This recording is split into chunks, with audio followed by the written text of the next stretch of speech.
மிக முக்கியமான படிப்பினை தெரியுமா? அவர்களுடைய வாழ்க்கையை பாருங்கள்.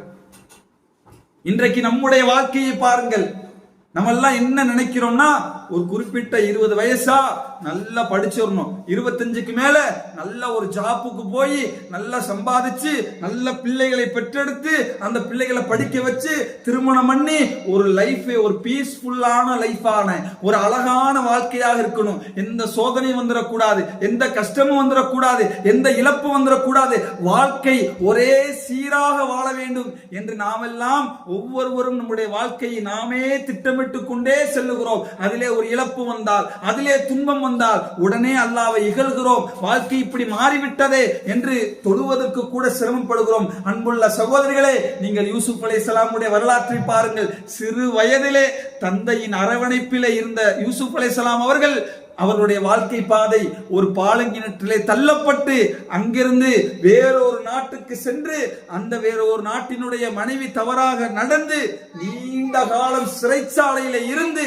அதற்கு பிறகு அல்லாஹ் ரப்புல் ஆலமீன் அவரை அந்த நாட்டினுடைய அமைச்சராக மாற்றுகிறான் என்று சொன்னால், அன்புள்ள சகோதரிகளே, எப்படியான வாழ்க்கை பாருங்கள். நீங்கள் சிந்திக்க நாம் எத்தனையோ திட்டங்களை போடுகிறோம். யூசுப் அலைஹிஸ்ஸலாம் வரலாற்றை பாருங்கள். அவர்கள் சிறைச்சாலையில் இருக்க வேண்டும். அந்த சிறைச்சாலையின் மூலமாக மன்னர், அந்த சிறைச்சாலையில் இருக்கக்கூடிய தோழர் ஒரு கனவு காண வேண்டும். அதன் மூலமாக வெளியே செல்ல வேண்டும்.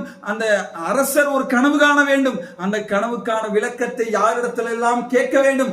அப்போது சிறை தோழருக்கு அந்த அறிவு வர வேண்டும். வாழ்க்கையினுடைய யதார்த்தத்தை பாருங்கள், வாழ்க்கையினுடைய திட்டத்தை பாருங்கள். நம்முடைய உலக பார்வையை கணக்கு போட்டு பார்த்தால் எப்படி முடியும்? சாதாரணமாக சிறையிலே இருந்தவர் எப்படி அமைச்சராக முடியும்? சிறையில இருந்தவர் எப்படி சகோதரரை சந்திக்க முடியும்?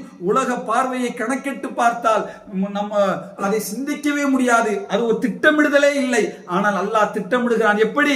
சிறைச்சாலையிலே தள்ளி மன்னருக்கு ஒரு கனவை கொடுத்து, யூசுப் அலைஹிஸ்ஸலாம் அந்த கனவுக்கான விளக்கத்தை கொடுத்து, அந்த மன்னர் ஊரெல்லாம் அந்த கனவுக்கான விளக்கத்தை கேட்டு அதிலே இருந்த அந்த சிறை தோழருக்கு அந்த சிந்தனை வருகிறது பாருங்கள். அன்புள்ள சகோதரர்களே, சிறை தோழருக்கும் மன்னர் கண்ட கனவுக்கும் என்ன சம்பந்தம்? நம்முடைய கணக்கு பார்த்தால் சம்பந்தம் இல்லைதான்.